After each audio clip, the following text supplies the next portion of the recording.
মসজিদে কোবার কাছে চলে আসলাম এবং এই মসজিদের আশেপাশের ভিউ মাশাআল্লাহ অনেক সুন্দর। আমার কাছে অনেক ভালো লেগেছে।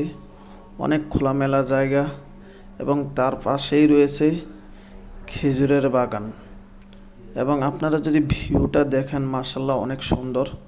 তো মসজিদে কোবার কাছের দিকে আমরা রওনা দিছি, সবাই হাঁটতেছি, সামনের দিকে যাচ্ছি। তো এই মসজিদ নিয়ে অনেক ইতিহাস রয়েছে। এই ইতিহাসগুলো আপনাদের মাঝে আস্তে আস্তে জানানোর চেষ্টা করব। এই মসজিদটি নবীজি সাল্লাল্লাহু আলাইহি সাল্লাম যখন মক্কা থেকে মদিনায় হিজরত করেন, তারপরে এই মসজিদটি উনি সর্বপ্রথম তৈরি করেন।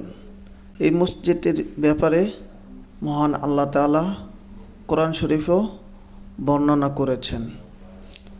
আল্লাহ তাআলা মেহেরবানি করছেন, আমার মতো গুনাহগার ব্যক্তির সৌভাগ্য হয়েছে তাই আমিও এখানে আসতে পারছি। আল্লাহ তাআলার কাছে হাজারো লাখ কোটি শুকরিয়া। এই মসজিদের ইতিহাস আমি আপনাদের মাঝে তুলে ধরব ইনশাআল্লাহ।